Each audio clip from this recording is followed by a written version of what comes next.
Good morning. आज आपण एसएमच्या lecture मध्ये 4th युनिट स्टार्ट केलेलं आहे. ओके, सो आता 4th युनिट स्टार्ट केलं तर त्यामध्ये आपण मार्केटिंग एज्युकेशन पर्यंत आलोय. आज तुम्हाला जो सोशल मार्केटिंग सेक्टरल ओव्हरव्ह्यू त्यामध्ये बघा मार्केटिंग एज्युकेशन कशा पद्धतीचं आहे किंवा पास्ट मधला थोडासा रेफरन्स त्यांनी दिला. वैदिक पिरियड मध्ये कशा पद्धतीने एज्युकेशन दिलं जात होतं. ओके, सो आता जे काही आपण बघणार आहोत की कॅरेक्टरिस्टिक ऑफ एज्युकेशनल सर्व्हिस. तर हे बघा मार्केटिंग एज्युकेशन पर्यंत आपण आलोय. हे पाहिलं इंट्रोडक्शन, त्यानंतर कॅरेक्टरिस्टिक्स. आपण फर्स्ट कॅरेक्टरिस्टिक्स काल घेतले होते. त्याच्यामध्ये काय सांगितलं मी तुम्हाला की इंटेन्जिबल आहेत एज्युकेशनल सर्व्हिसेस कशा आहेत. तर त्याला आपण टच करू शकत नाही, पाहू शकत नाही किंवा फील करू शकत नाही जोपर्यंत ती सर्व्हिस स्वतः आपण एक्सपिरियन्स घेणार नाही. बरोबर. सो आता इथे आपल्याला काय बघायचंय की हे जे एज्युकेशन आहे तर हे इंटेन्सिबल आहे एज्युकेशनल सर्व्हिसेस. त्यानंतर सेकंड आहे की त्या पेरिशेबल आहे. पेरिशेबल कशामुळे आहे तर त्याचं प्रोडक्शन आणि कन्झम्पशन हे सायमल्टेनियसली होतं. म्हणजेच काय की एकदा ती सर्व्हिस प्रोव्हाइड केली की त्याच्यानंतर ती संपणारी आहे. पेरिशेबल आहे म्हणजे काय की संपणारी आहे. सपोज तुम्ही एखाद्या डॉक्टरांकडे गेला, डॉक्टरांनी तुम्हाला ट्रीटमेंट दिली, म्हणजे तिथे सर्व्हिस प्रोव्हायडर म्हणजे तुमचे डॉक्टर आणि जे कस्टमर म्हणजे तुम्ही पेशंट. ओके, सो दोघंही तिथे असल्याशिवाय म्हणजे प्रोडक्शन डॉक्टरांकडून होते म्हणजे सर्व्हिस प्रोव्हायडर त्या सर्व्हिसचं हे करतोय, प्रोडक्शन करतोय आणि तुम्ही कन्झम्पशन करताय. बरोबर ना. म्हणजे इथे काय झालं की प्रोडक्शन आणि कन्झम्पशन हे ऍट अ टाइम झालं. सेम ऍज इट इज इथे एज्युकेशन मध्ये काय की lecture schedule cannot be stored. However, this is slowly done away to certain extent since today the lecture can be recorded via modern tools and technology. Lecture एकदा दिलं की तिथे संपतं, ती सर्व्हिस थांबते. पण आता ह्या टेक्नॉलॉजीमुळे काय झालंय की ह्या एज्युकेशनल सर्व्हिसेस तशा पेरिशेबल राहिलेल्या नाहीयेत. आपण रेकॉर्ड करून ठेवू शकतो, म्हणजे तो एक्सपिरियन्स आपण पुन्हा एकदा घेऊ शकतो. ती सर्व्हिस जरी तिथे थांबली, तुमचं जे काही प्रेझेंटेशन होतं ते थांबलं तरी सुद्धा ते रेकॉर्ड केल्यामुळे तुम्हाला पुन्हा पुन्हा ऐकायला मिळतंय. ओके, सो सेकंड आहे इनसेपरेबल आहे. इनसेपरेबल का आहेत educational services? There is a need for the service provider and the students to be present when the service is to be performed and consumed. म्हणजे जे काही मी तुम्हाला जसं डॉक्टरांचं एक्झाम्पल दिलं, सेम ऍज इट इज इथे तुम्ही याचं एक्झाम्पल घेऊ शकता की टीचर आणि स्टुडंट सर्व्हिस प्रोव्हायडर जे आहेत ते परफॉर्मन्स देतील तेव्हाच त्याचं कन्झम्पशन केलं जाईल. So hence there is an element of inseparability attach to it. म्हणजे ते इनसेपरेबल आहे, ते तुम्ही सेपरेट नाही करू शकत की टीचर एकटेच लेक्चर घेतात. आता सध्या टेक्नॉलॉजीमुळे तो प्रॉब्लेम काय झालाय, कमी झालाय, कारण आता टीचर एकटेच रेकॉर्ड करतात. पण तरी सुद्धा तिथे काय इमॅजिन केलेलं आहे की समोर स्टुडंट आहेत. बरोबर ना. म्हणजे त्यांचा जो परफॉर्मन्स आहे किंवा तुमचं जे कन्झम्पशन आहे ऍज अ स्टुडंट म्हणून ते कसं असणार आहे, सोबतच असणार आहे. त्याशिवाय त्याचे रिझल्ट तुम्हाला मिळणार नाही. फक्त एकट्या टीचरांनी एक्सप्लेन करूनही चालणार नाही किंवा फक्त स्टुडंट्सने क्लास अटेंड करूनही चालणार नाही. त्यामध्ये परफॉर्मन्स दोघांचाही महत्वाचा आहे. सो त्या दोन गोष्टी आपण सेपरेट करू शकणार नाही. Okay, so it is a inseparable. Ownership म्हणजे काय? Students can only avail the services offered by an educational institution and not own it. म्हणजे या सर्व्हिसेस तुम्ही विकत घेऊ शकत नाही, ओनरशिप तुम्हाला मिळत नाही. जसं की जनरल मार्केटिंग मध्ये काय होतं की जनरल मार्केटिंग मध्ये तुम्ही काय करू शकता, एखादं प्रोडक्ट तुम्ही बाय केलं. सपोज आता तुमच्याकडे मी सांगते ही पेन्सिल आहे, तुम्ही मार्केटमध्ये गेलात, ही पेन्सिल तुम्ही परचेस केली, म्हणजेच ओनरशिप कोणाकडे आली, कस्टमरकडे आली, तुमच्याकडे आली. हो ना. तसं सर्व्हिसचं असणार नाही. सर्व्हिस मध्ये काय होतं की ती सर्व्हिस ठराविक काळापर्यंत फक्त कस्टमरकडे असते.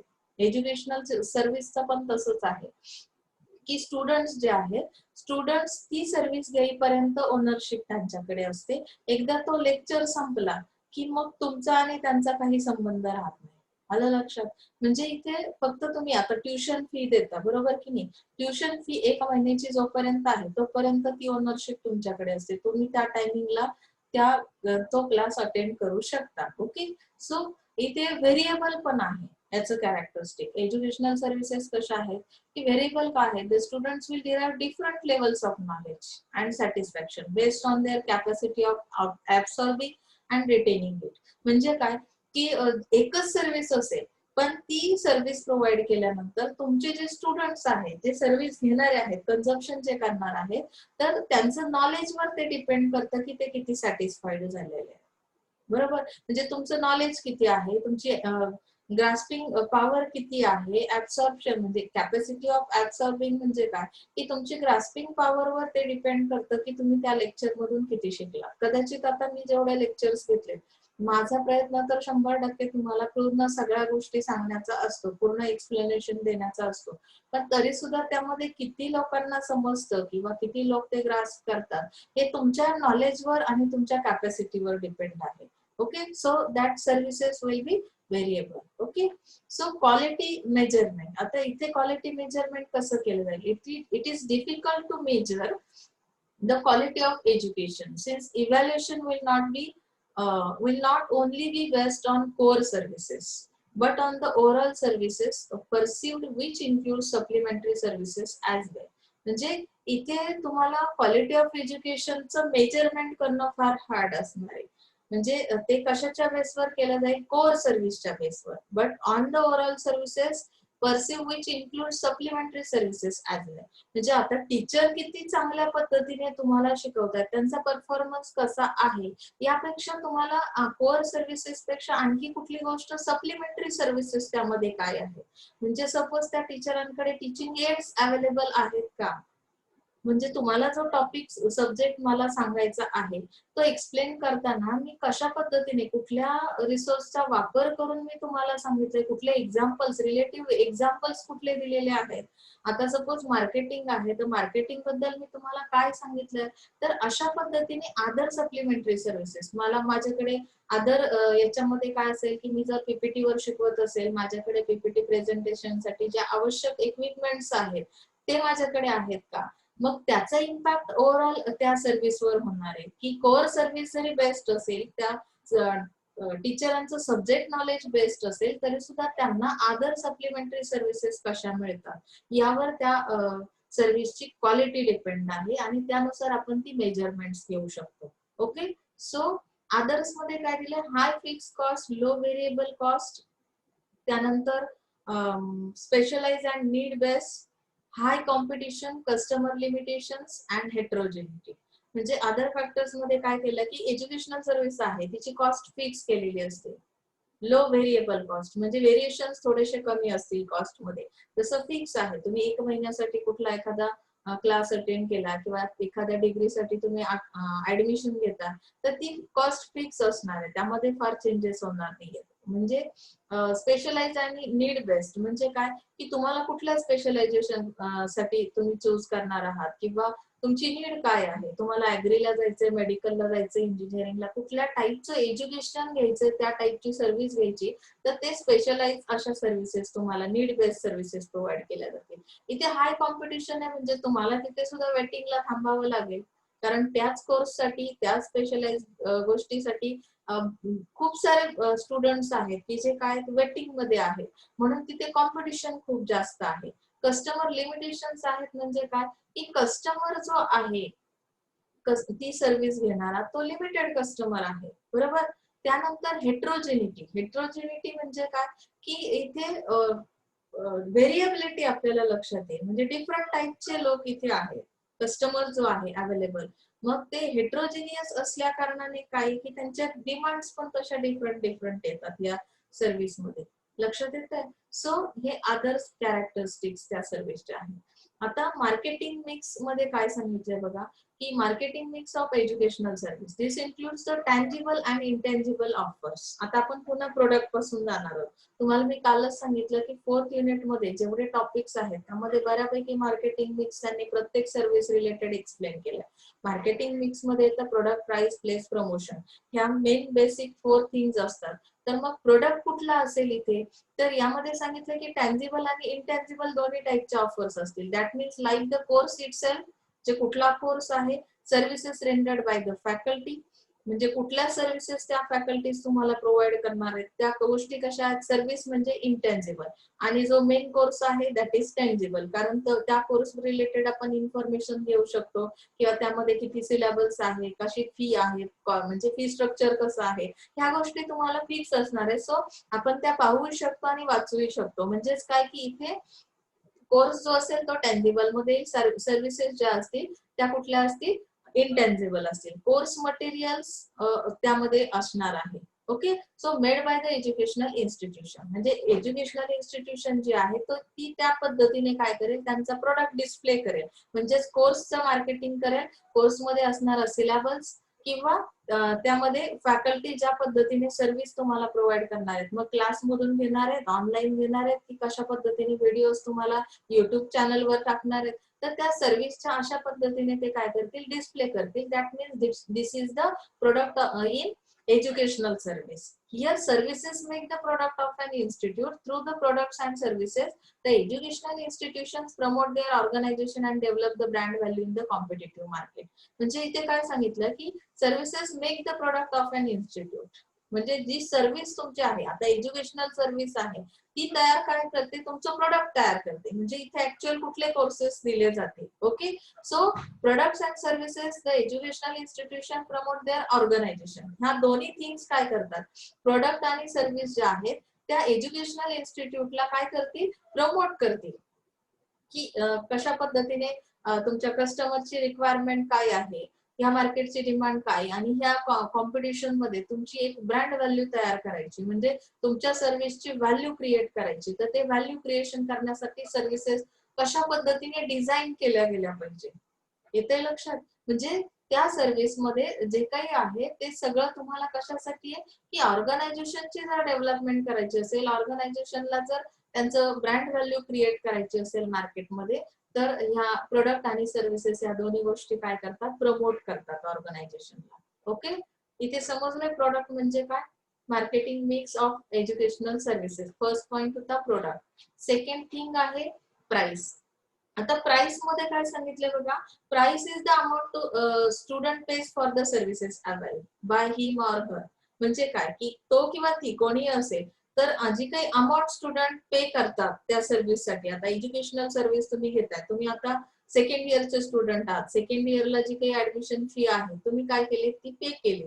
It is determined by a number of factors including competition, service quality, placement, reputation of the institution, private or public ownership, infrastructure, facilities provided, location of the institute, mode of education, brand name of the education, educational institution. म्हणजे इथे किती गोष्टी आहेत की ज्याच्यावरून ती finally आपण define करतो की त्या कोर्सची फी किती असेल.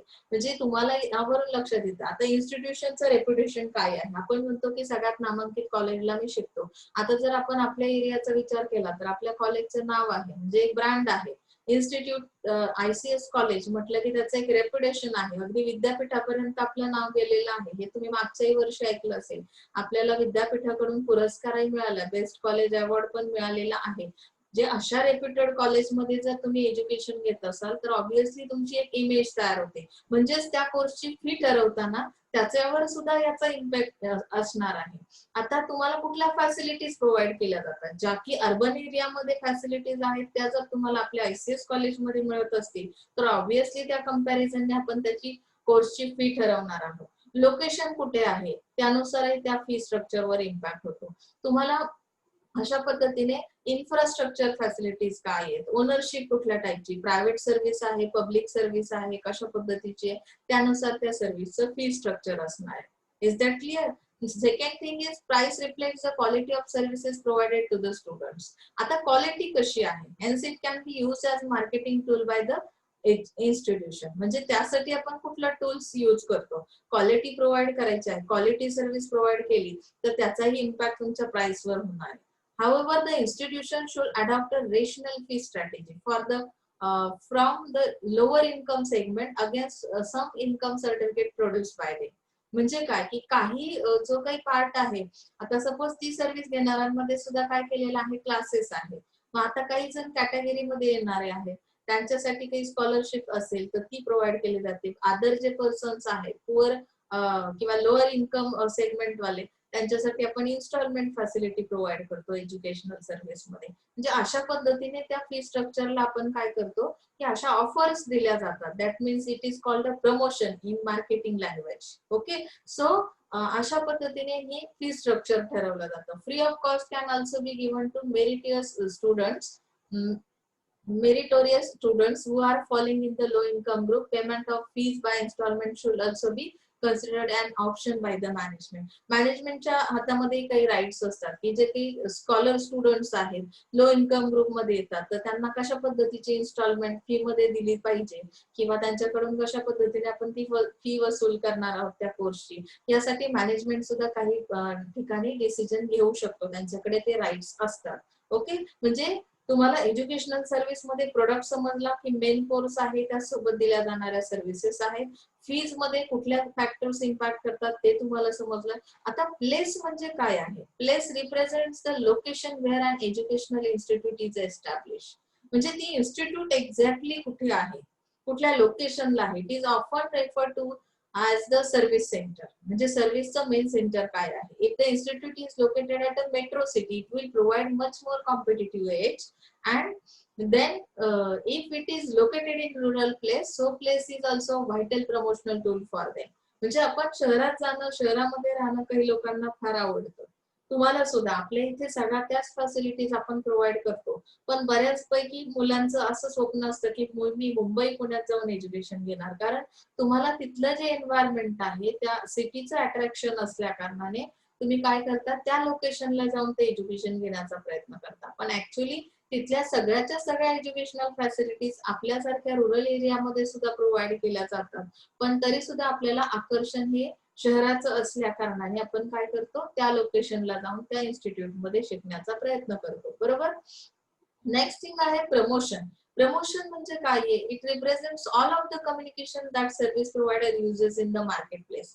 Promotion has a few distinct elements such as advertising, public relations, word of mouth, point of sale, publicity, direct and web marketing. म्हणजे आपण आपल्या सर्व्हिसचं मार्केटिंग कसं करतो, त्यासाठी कुठले वेज यूज केले जातात, कुठला मीडिया आपण यूज करतो, त्यामध्ये पब्लिक रिलेशन कशा पद्धतीने मेंटेन केले जातात. पब्लिकशी कॉन्टॅक्ट ठेवायचं असेल तर आपल्याला इव्हेंट मॅनेजमेंट हा एक प्रकार येतो, त्यामुळे त्याच्या थ्रू सुद्धा आपण काय करू शकतो, पब्लिक रिलेशन मेंटेन करू शकतो. वर्ड ऑफ माउथ म्हणजे तुम्ही स्वतःही कम्युनिकेट करून बऱ्याच गोष्टींचं मार्केटिंग करू शकता ऍज अ सर्व्हिस प्रोव्हायडर.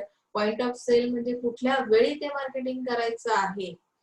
आता आपण काय करतो जनरली, आपला व्ह्यू काय आहे की 12th रिझल्ट लागला की पॉइंट ऑफ सेल आपला काय आहे, आपली सर्व्हिस काय सेल करायची आहे, म्हणजे आपल्याला ऍडमिशन करायचे असतील तर आपला पॉइंट कुठला असेल की 12th रिझल्ट लागल्यानंतर आपण मुलांचे ग्रुप्स तयार करतो, मुलांचा डेटा कलेक्ट करतो. जे 12th ला पास आउट झालेली मुलं आहेत त्यांना आपण काउन्सिलिंग करतो आणि त्या पद्धतीने आपलं मार्केटिंग केलं जातं, आपली पब्लिसिटी केली जाते. त्यासाठी आपण बॅनर्स वगैरे सुद्धा लावले जातात आणि अशा पद्धतीने डायरेक्ट मार्केटिंग किंवा वेब मार्केटिंगच्या थ्रू सुद्धा आपण काय करू शकतो, प्रमोशन्स देऊ शकतो आपल्या सर्व्हिसला.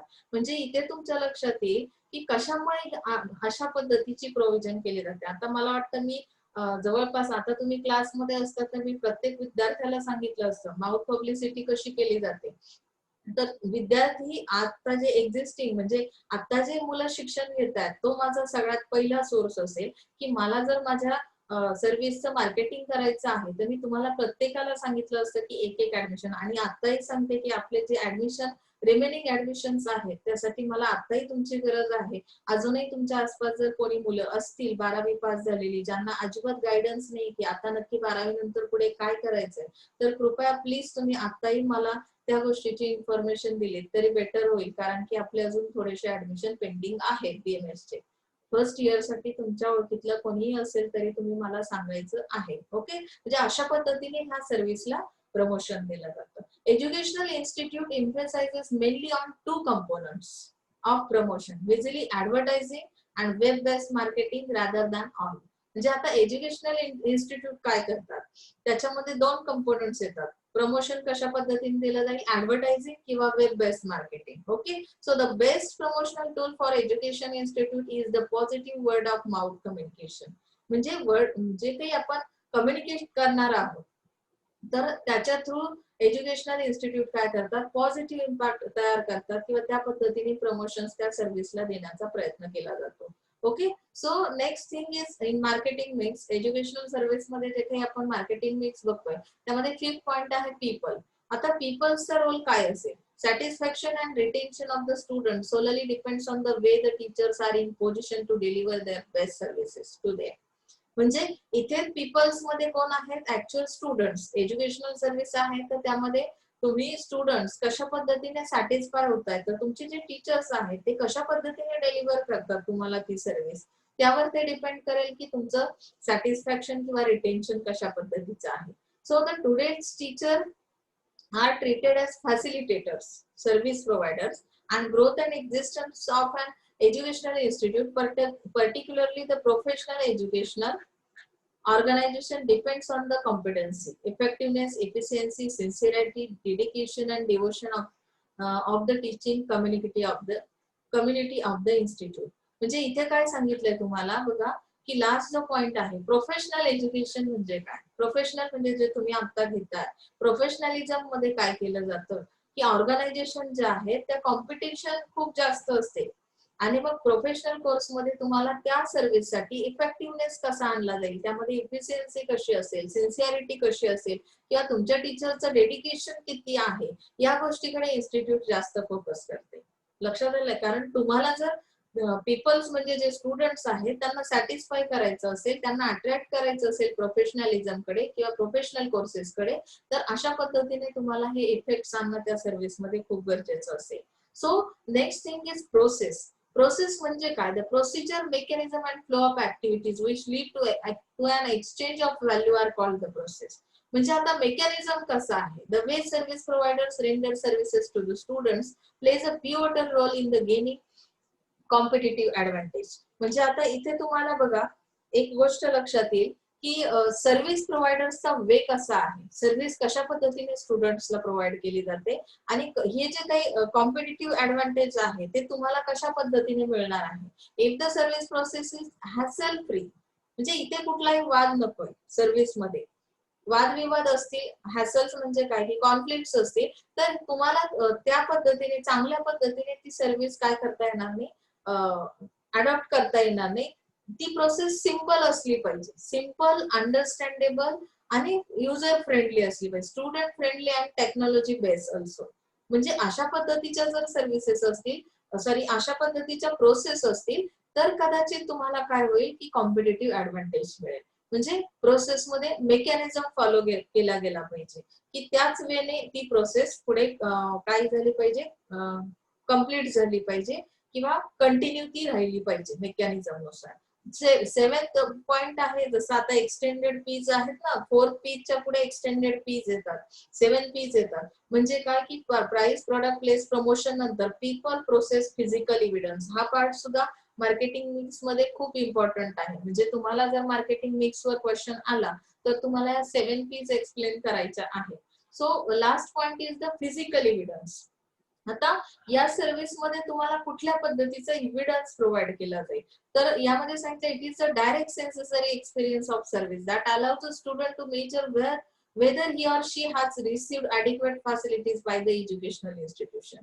इथे तुम्हाला फिजिकल एव्हिडन्स नुसार काय मिळेल की एक्सपिरियन्स हा तुमचा सेन्सरी एक्सपिरियन्स जो आहे, म्हणजे सर्व्हिस मध्ये तुम्हाला कशा पद्धतीचा एक्सपिरियन्स मिळतो किंवा तिथे कुठल्या फॅसिलिटीज प्रोव्हाइड केल्या जातात, कुठली एज्युकेशनल इन्स्टिट्यूट आहे, यानुसार तुम्हाला ते फिजिकल एव्हिडन्स प्रोव्हाइड केले जातात. त्यामध्ये सर्व्हिस मिक्स आहे, म्हणजे काही एलिमेंट्स त्यांनी एक्सप्लेन केले, जसं की बिल्डिंग कशी आहे, फर्निचर कसं आहे, सॅनिटेशन स्वच्छता कशी राखली जाते, water, electricity, library, equipment, state of art technology, total ambience, parking facility, playground, gymnasium, swimming pool, indoor stadium, transportation facilities, hostel, AC classroom facility, computer laboratory, canteen, different modern teaching aids, all of these play a crucial role in marketing of educational institute. म्हणजे एवढ्या सगळ्या जर facilities तुम्हाला ती institute provide करत असेल तर obviously तो एक पुरावा आहे. फिजिकल एव्हिडन्स म्हणजे काय की त्यावरून तुम्ही डिफाईन करू शकता की ही सर्व्हिसची क्वालिटी कशी आहे किंवा ती मेजर करू शकता.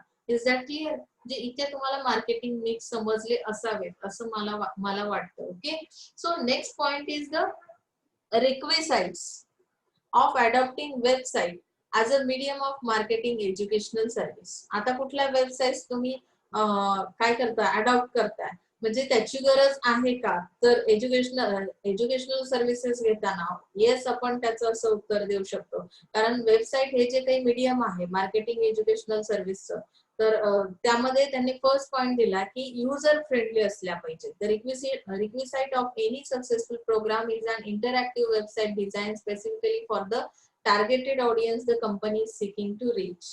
म्हणजे काय केलं जातं की एज्युकेशनल ज्या काही सर्व्हिसेस आहेत त्याचे जे काही प्रोग्राम्स तयार केलेले आहेत, आता सपोज तुम्ही इंग्लिश स्पीकिंगचा कोर्स आहे तो तुम्हाला घ्यायचा असेल तर कंपनी काय करेल, त्यासाठी वेबसाईटच्या थ्रू एखादा प्रोग्राम डिझाईन केला जाईल आणि त्या थ्रू तुम्ही टार्गेट केलेल्या ऑडियन्सला ती सर्व्हिस काय करू शकता, प्रोव्हाइड करू शकता. It should be user friendly which showcases the contents in an effective way.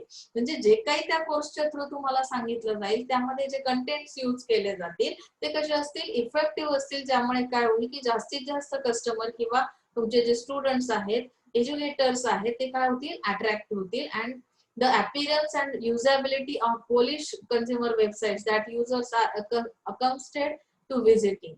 So it was severe serve the needs of people to find and process information quickly. म्हणजे user friendly अशा त्या services असतील तर जास्तीत जास्त customer तिकडे attract होतील. Okay, capture attention. ह्या वेबसाईटच्या थ्रू तुम्ही काय करू शकता, तर अटेन्शन कॅप्चर करू शकता. म्हणजे जसं की त्यांनी सांगितलंय, successful educational marketing solution also must include topics and formats. Topics कुठले आहेत, आता साधं एखादं वेबिनार जॉईन करायचं असेल तर तुम्ही काय करता की त्याचा टॉपिक बघता की तुमचं अटेन्शन कशावर असेल, त्या टॉपिक मध्ये जर त्या ऑडियन्सचा इंटरेस्ट असेल तर ते लगेच जॉईन करतील, अदरवाईज करणार नाही. त्याचं फॉर्मॅट कसं आहे, दॅट आर कस्टमर ड्रायव्हर, म्हणजे कस्टमरला ऍक्सेप्टेबल असं त्याचं फॉर्मॅट असेल तर कदाचित जास्त कस्टमर तिथे काय करेल, अप्रोच त्याचा असेल. Covering not just how to use specific products but also related topics that help customer achieve their fundamental goals and objectives that are driving them to consider your products and services. तर ह्या अशा पद्धतीच्या एज्युकेशनची गरज आहे, कारण काय होतं की तुम्हाला फक्त त्यामध्ये काय मॅटर आहे, काय नॉलेज आहे, किंवा तुम्ही त्या स्पेसिफिक प्रोडक्ट बद्दल त्याचा यूज कसा करायचा एवढंच सांगितलं जात नाही. एखादा कोर्स बद्दल तुम्हाला माहिती सांगितली जाते, म्हणजे त्याचं जे नॉलेज आहे ते फक्त तुम्हाला एका पर्टिक्युलर एरियासाठी यूज करायचं नाही, तर त्यामुळे तुमचे मेन गोल्स काय आहेत, बेसिक गोल्स काय आहेत, आणि त्यानुसार तुम्हाला त्या अचीवमेंट त्या प्रोडक्ट्सच्या थ्रू किंवा सर्व्हिसेसच्या थ्रू देण्याचा प्रयत्न केला जातो. Is that clear? So contemporary content. आता यामध्ये काय दिलं की people tend to lose interest in the website that don't provide a compelling reason for them to return. म्हणजे काय की तुम्हाला इथे तुमच्या आवडीचं आणि तुम्हाला पचेल असं काहीतरी देण्याचा प्रयत्न केला जातो. आता तुम्ही म्हणाल मॅडम आम्हाला सगळं पचतं, आम्ही वडापाव पण खातो, हे त्यातला पचन आणि अपचन हा प्रकार तो नाहीये. बऱ्याचदा असं असतं की एखादा विषय तुमच्या आवडीचा नसेल, तुमच्या इंटरेस्टचा नसेल, बरोबर, तर तुम्ही ते लेक्चर किती वेळ ऐकू शकता. म्हणजेच काय होतं, ओव्हरफ्लो होतं, डोक्यातून वर जातं तरी इथे कुठेच जात नाही, इथे अजिबात जाण्याचा प्रश्न येत नाही. म्हणजे काय होतं की अशा वेबसाईट जर असतील की ज्या काय करतात, तुमचा इंटरेस्ट लूज करतात, मग अशा वेळेस आपण कंटेम्पररी म्हणजे काय की तुम्हाला तुमच्या जनरेशनला ज्या गोष्टीची गरज आहे, ज्यामध्ये इंटरेस्ट आहे, त्या पद्धतीने त्या वेबसाईटने काय केलं पाहिजे, तुमच्यासाठी प्रोग्राम्स तयार केले पाहिजे. Institution need to post fresh educational content on a regular basis just as they do with other types of content and do away with outdated content that has low usage or which are not accessed frequently. म्हणजे काय की इन्स्टिट्यूशनचं काम काय आहे की fresh educational content घ्या की ज्यामुळे काय होईल की मुलांचा त्यामध्ये इंटरेस्ट तयार होईल.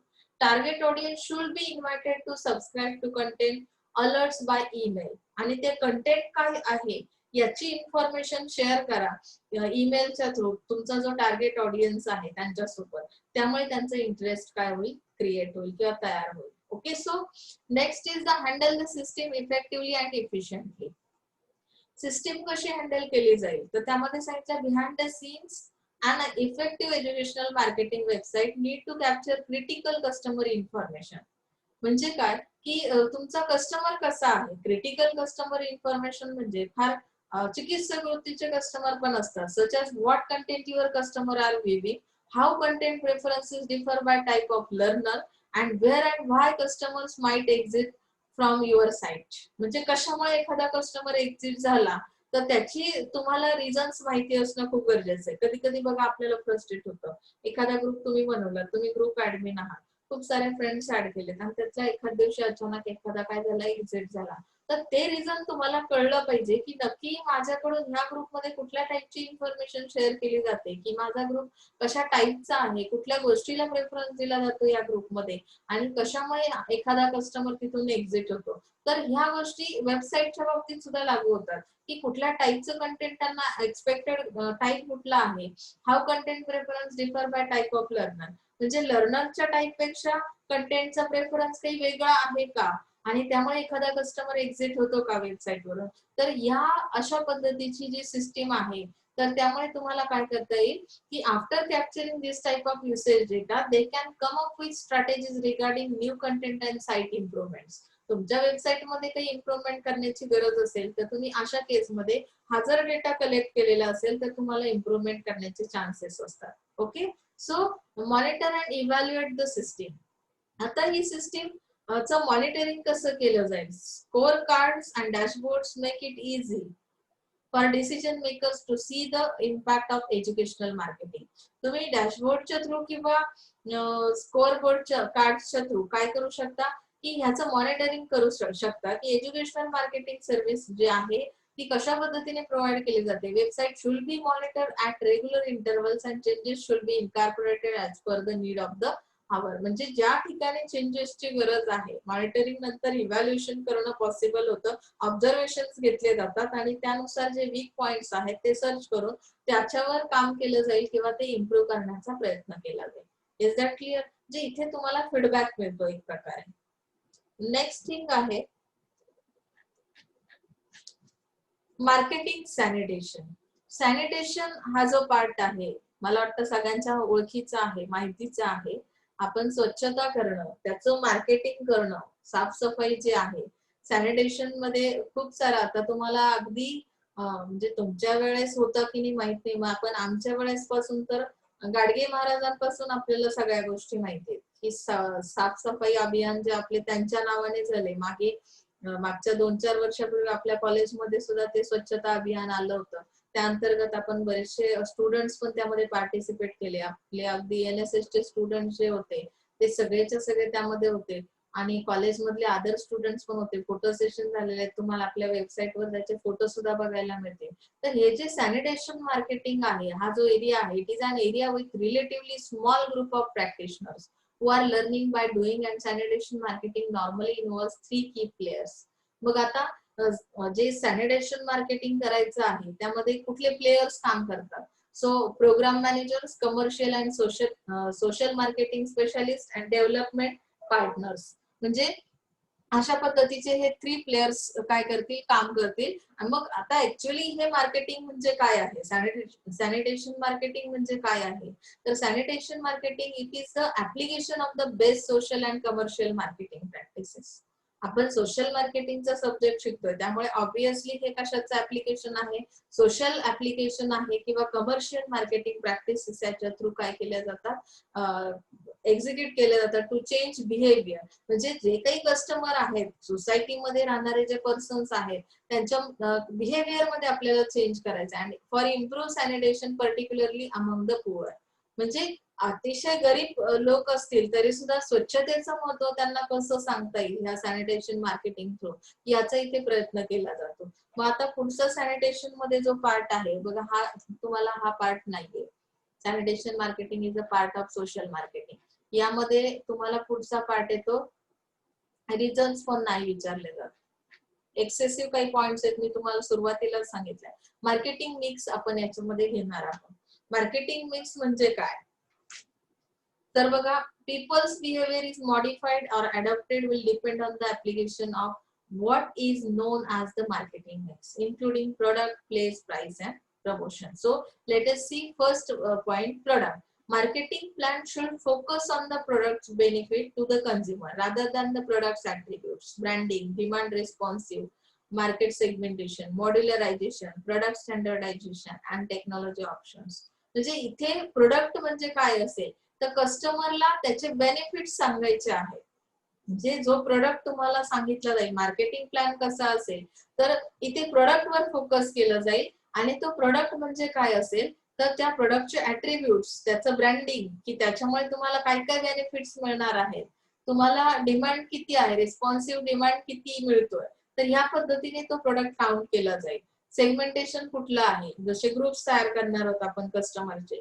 मॉड्युलरायझेशन कसं केलं जातं, आता जसं तुम्हाला मी मागेही सांगितलं की तुम्ही कचरा पूर्वी कशा पद्धतीने टाकत होतात, कुठल्याही एखाद्या कॉमन प्लेसला सगळेजण घरातला कचरा जो आहे तो तिथे नेऊन टाकत होते. पण आपण काय केलं की ते बिहेवियर चेंज केलेलं आहे. आता घरोघरी डस्टबिन आले आणि एक कचरा गाडी तुमच्या दारात रोज येते आणि तुम्ही त्या पद्धतीने ओला आणि सुका कचरा वेगळा करून काय करताय की त्या सॅनिटेशनचं इम्पॉर्टन्स तुम्हाला समजलेलं आहे. बरोबर, एन्व्हायरमेंटला कशा पद्धतीने हार्म होते हेही तुम्हाला समजलेलं आहे. म्हणजे इथे मॉड्युलरायझेशन कसं झालं, ती सर्व्हिस कशा पद्धतीने तुम्ही मॉडिफाय केलेली आहे, तर हे that means it is called a product. Now let's see the price. Price includes the monetary cost of the product. For example, the toilet, supporting services, and any non-monetary costs such as time that the household might incur. म्हणजे इथे price कशी ठरवली जाईल की supporting services कुठल्या आहेत, main service suppose main product काय की टॉयलेटची सर्व्हिस आहे तर ती कशा पद्धतीने, मग तिथे सॅनिटेशन मार्केटिंग काय केलं पाहिजे सॅनिटेशन साठी आणि त्यासाठी तुम्हाला काय सपोर्ट प्रोव्हाइड केला जातो, तुम्हाला कशा पद्धतीचे मेडिसिन औषधी कशा पद्धतीने दिल्या जातात, इक्विपमेंट्स कुठले दिले जातात, कुठल्या टाईपने तुम्ही तिथे काय करताय की सॅनिटेशन साठी प्रयत्न करताय, आणि any non monetary cost such as time, म्हणजे कुठल्या वेळेत ती सर्व्हिस दिली जाते.